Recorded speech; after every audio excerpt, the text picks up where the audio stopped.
What is success? It's amazing how its meaning changes as we change. At the University of Southern Queensland, we empower our students to create their own success, from enrolment to graduation and finally that dream job, on campus and online.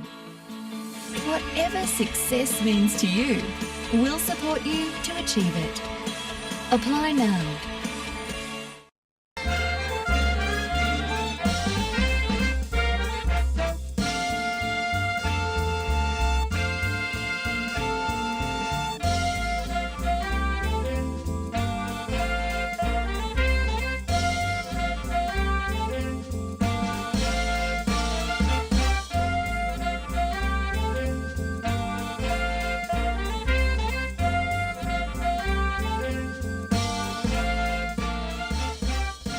Hi, I'm Ashley Jones. This is Connected. Welcome to the show. Today we're heading out to see how the restorations have taken place at Brisbane City Hall. Former Hollywood hand model Elizabeth Waterhouse will be dropping in, and a special live performance from local musician Marcus Black right here in the studio. First though, let's take a look at what's happening in town.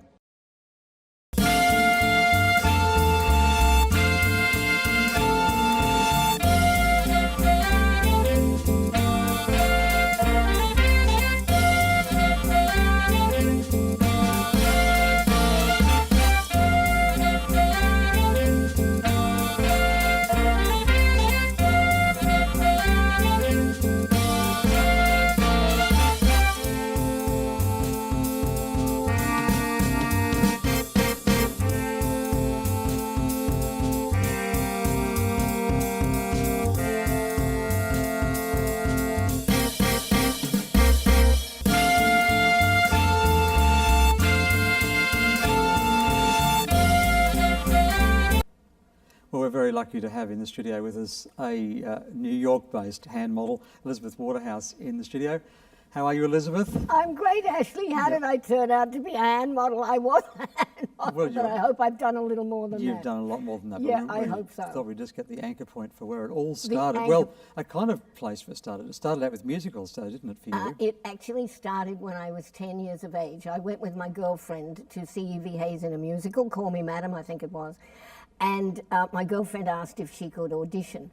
And I stupidly said, can I audition too? The worst part was I got the job and my girlfriend didn't. It was very bad. End of a friendship, eh? Yeah, it didn't do very well. So from there, then television was underway in Sydney? Yeah, I was very, very lucky. From there, my parents moved down from Brisbane, but I'm back here again in beautiful Brisbane. And my parents moved down to Sydney for my career, okay? Right. And once there, I was very lucky. I was able to get the starring role in the Diary of Anne Frank. And from there, I then went to television. And you know the midday show that they have here now, I don't know what it's called, but there was a show on Channel 9 called The Happy-Go-Lucky Show, and I was about that for 5 years. Okay. Yeah. So that got you into it. And I guess your family too was very much involved in my family was not in the entertainment, but my mother was certainly a stage mother. A stage mother, absolutely. Absolutely. Yes.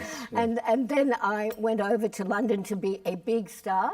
And what happened in those days, you were from the Commonwealth, and I had an Australian accent, so the big star did not happen. Instead, I ended up being a model, and I turned out to be a lingerie model. Well, there you go. And there you are, yeah. That was a great moment. And then I then went to New York to further my career, and I was actually taken for advertising to New York. And there I did extremely well. And then suddenly my whole life changed. I became a writer. Well, there you go. And then I became a producer. And after that, I then eventually came back to Australia. And have a guess what, Ashley? I worked with you for a long time. We did indeed. Yes. The River City show, if you remember. I do, it was wonderful, yes. And I thank you so much for those happy times. They were great. They were wonderful years, and certainly you've gone on then to theatre and to some publishing, which we're going to talk about very soon. Okay. But a little bit more around what's happening with you. So what is it about the entertainment industry that you love so much? Okay, everything, okay? But I particularly love, I have discovered, my mother might have, and God bless her heart, she was beautiful, but she was a stage mother, and I've discovered that I much prefer being behind the camera. I find that a wonderful place to be. I love being a writer, and strangely enough now I write music, and I absolutely love music, and I'm writing musicals. But my whole life has suddenly changed because the internet changes everything. It does. And I came across a fabulous writer, Ari Taylor, and I've now, unbelievably, I can't believe it, I'm now a publisher.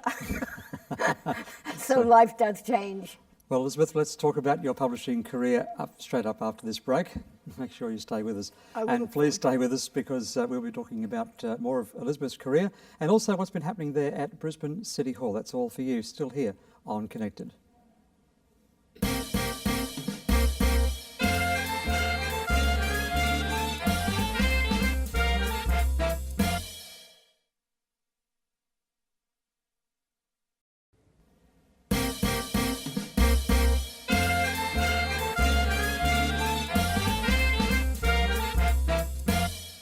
Welcome back to Connected. Well, we're back with Elizabeth Waterhouse, but also joining us here on the couch is R.E. Taylor, or Rob Taylor, who's the author of this fabulous book we're going to talk through in just a moment. How are you, Rob? Thanks for joining us. Doing good, thank you.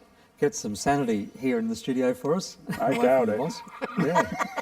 Which I guess for you, Elizabeth, though, Rob is really now the catalyst for getting you into publishing this work. I really have to tell how we met, okay? Do. Because, you know, I'm a modern woman. Yes. I go with it, okay? Yep. So I started writing poetry, and suddenly I came across this poet called Robert Taylor. And the name intrigued me, so I looked at the poem, and there was this poem about an animal in a cage and let me be free, and I thought it was so beautiful, one of the most beautiful poems I've ever read, that I wrote to this poet and said, I know you won't speak to me, but I just want to say I think you're the greatest poet. Well, what happened is we sparked up a friendship, and I found out that we have so much in common. Rob has written 4 novels. He also writes musicals. He's got a Janis Joplin musical, which he's about to put on, maybe in Australia, we're hoping. But he needs a pusher. And have a guess who that is. Yes, I did. I can't imagine looking around wondering who that could be. And suddenly I said, well, let's start a publishing company. Now, what has happened is there's lots of other writers that want to join a publishing company. I'm hesitating slightly because I have, you won't believe this, he has 12 pieces of work that we're about to put out, okay, during the year. But we started with this first novel. We went to the LA Times Book Festival, Sure.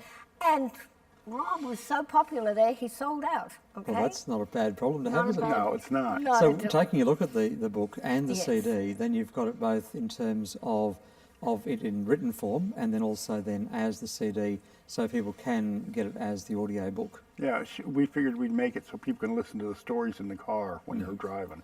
And Rob, that's what it's all about, though, it's short stories for you? No, both. Short stories, both. novels, plays, movies. Yeah, sure. So In the whole fact, gamut, he's got yes. a novel that I'm working on at the moment. I'm doing the editing. I do send it off to a proofreader because now and again I miss a couple of commas. But we're doing Trapped Souls of the Strand, which is the next book that's coming out. It's a true story. I worked in a theater in Erie. There were a couple ghosts lived there, Tina and Edward. So I took them and really embellished the story. So it's a story based on some basic kind of truth, and then you have just add a little Yeah, colour. a lot of color. Okay. And he does take it off the wall, but it's awful good. Sure. It keeps you intrigued. He has a very big following. Yes. Like there's one in there. I was in New Orleans and visited a voodoo shop.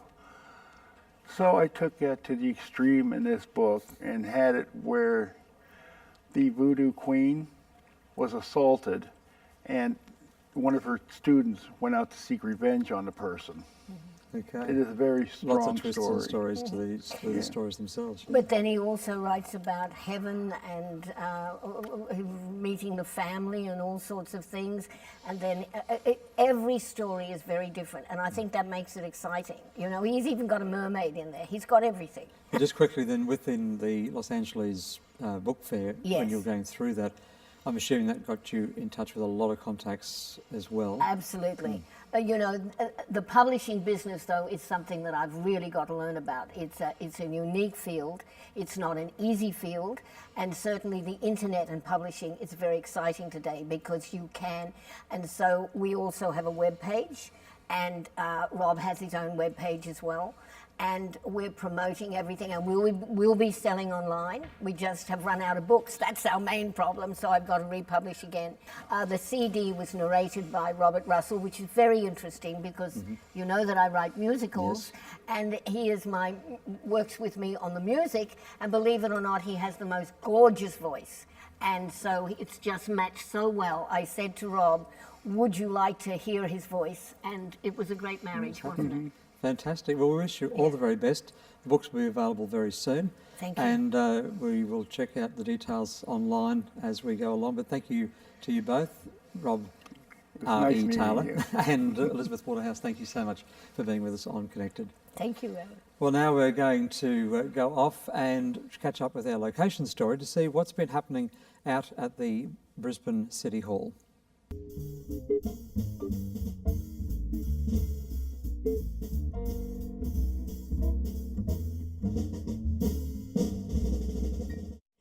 City Hall is part of the social fabric of Brisbane. Over many years, many different people have experienced so many special events here, from university graduations, citizenship ceremonies, weddings, concerts, school speech nights. There have been so many occasions that have certainly formed part of City Hall's history and Brisbane's history, as well as the personal history of residents. The restoration of the dome is quite significant. It's the largest dome in the Southern Hemisphere, and what we've done is we've brought it into the new age, the technological age, and we've installed over 8,500 LED lights into the ceiling so that we can perform many different functions as part of gala balls and different events. So we can have a kaleidoscope of colour, we can have a starry sky, and even down to having individual companies' logos or group logos on the ceiling as part of events. As part of the restoration project, we actually dug 6 metres underneath the auditorium floor, and as part of that process to install an industrial strength kitchen, we discovered a streetscape from the 1880s that was hidden under layers upon layers of dirt under the auditorium floor. As part of the project, we have lovingly extracted that streetscape, and it has now been installed as a working streetscape and drain in the inaugural courtyards. As part of the restoration of the auditorium, we have had all of the floorboards lovingly restored, and as well as all of the gold gilding has been redone. The organ has been taken off site, restored and reinstalled in City Hall, and the tuning process takes quite a number of months, and as the organ is one of only 2 Henry Willis organs in the world, it has been very important to get this process correct, and we've been fortunate to have a Brisbane organ tuner and restorer working on the project, which is great for City Hall. There are also the clock tower access tours. They go for 15 minutes and they are bookable tours, and this gives people the opportunity to experience going to the top of Brisbane City Hall's clock tower and seeing the sights of Brisbane. For many years, until the 1970s, it was the tallest point of the city, and unfortunately now it's no longer that, but it is very significant in its standard and stature. The other aspect that many older Brisbane residents may recall is the original Shingle Inn, which used to be located in Edward Street. That entire Shingle Inn fit out has been lovingly preserved by the Bellchambers family and donated to City Hall, and the Shingle Inn now is in the ground floor of City Hall as a fully functional operating restaurant as well. So it has proven that many people have also got a very long-standing attachment to the Shingle Inn, and with all the original fittings and furniture, it does make it a very special place for people to go. As part of the entire restoration project, we had a time capsule where people could log their stories online. We had over 300 people contribute their individual stories. They have all gone into a book which was lodged within the time capsule, which is now installed in the main auditorium of City Hall, which will be opened in the year 2059. Council chambers have also been fully restored. They are now air conditioned. And certainly one of the most important factors is we have retained all of the original furniture as far as the desks in that chamber. It does give you a sense of formality and a sense of history, because that is the place where over 80 odd years many of the decisions for the City of Brisbane have been made. Should anybody wish to see any clips of the restoration project, we have about 50 clips online on the Brisbane City Council website. So I do encourage you to go to www.brisbane.qld.gov.au/City Hall and have a look at the clips.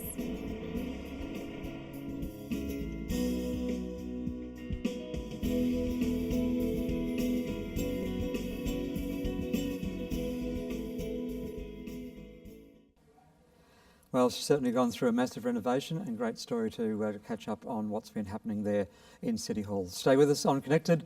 Marcus Black still to come on the program. This is Connected.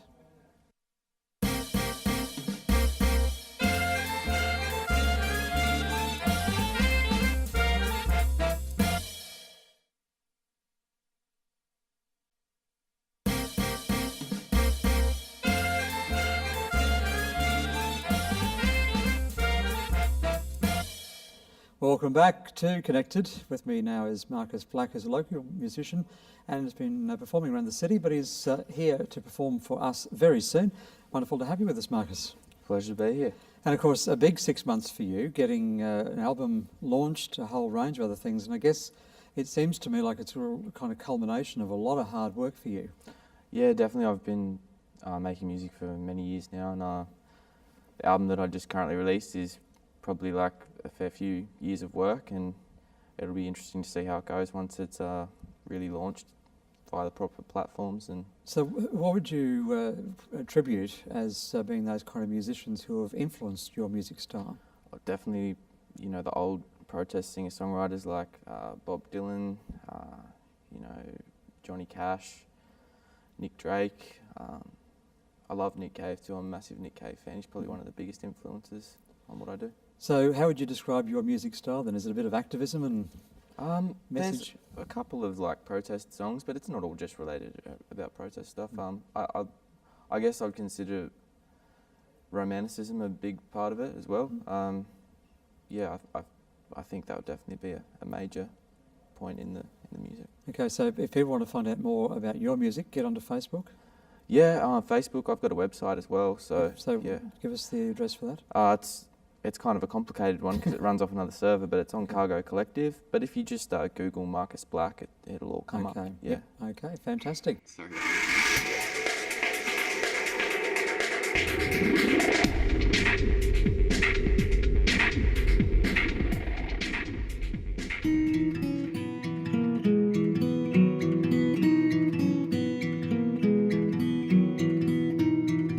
End of summer, when the rains came, I would wander, hitchhiking with a bottle of wine. Where's your lover? I ain't found her. My Beretta for shooting down stars, half my luck, man. Where's your brother? Up above, yeah. So I'm flying high, and he left me with a bunch of black butterflies.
Down the river with my brother. We got a pocket full of stars and a spent Beretta. God bless him, say a prayer. I got a hurricane in my brain. All these black butterflies to tame. Black butterflies, Bane. Black butterflies.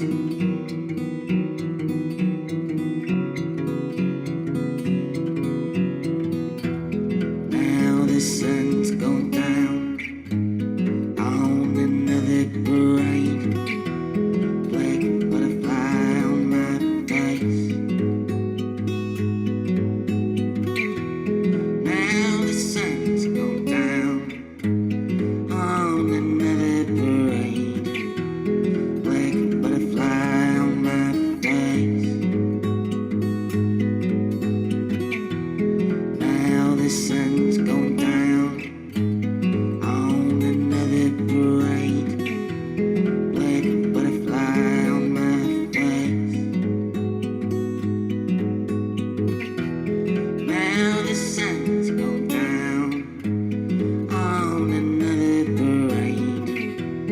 Black butterfly on my face. Black butterfly on my face. Black butterfly on my face.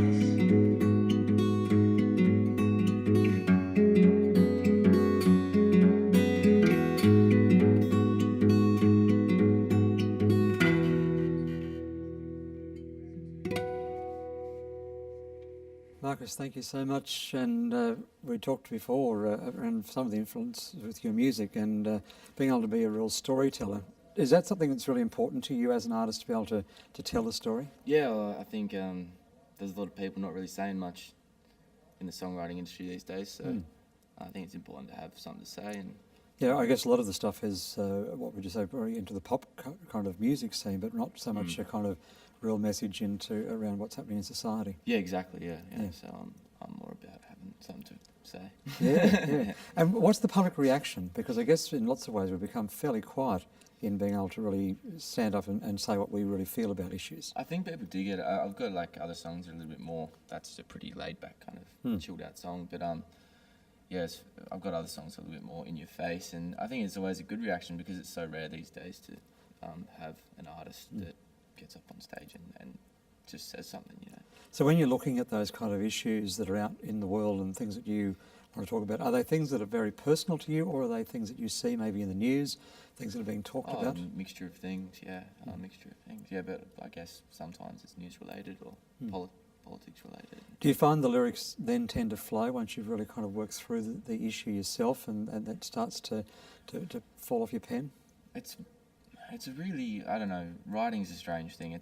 Sometimes it's an unconscious happening and other times it's a very conscious happening, and I try to find like a line between the two so that it's not too thought out or not too unimaginable, you know. So do you find yourself you get into some quiet little space to do this, or is that kind of what you need to do? Yeah, it's good. I live by myself, so I don't really have anyone else sharing combination with me. You don't have to worry about anyone that's yeah. noisy and annoying. Yeah, I I can guess, think. yeah. Fantastic. Well, thank you. That song's on the album? Yes, it is, yes. Yep. Okay, so don't forget, if you want to find out a little bit more about Marcus's music, you can do that by getting on the Facebook as well. So, Marcus, thanks again for being with us on the program. Thanks so much for having me. And my thanks also to Elizabeth Waterhouse and R.E. Taylor for coming and being our special guest on the program. And of course, as always, our wonderful out and about events with our movies and our location story there too at City Hall. Fantastic what they've been doing there. Don't forget, if you want to find out a bit more about what's happening on Connected, you can stay connected with us, connectedtv.com.au. Until this time next week, stay connected.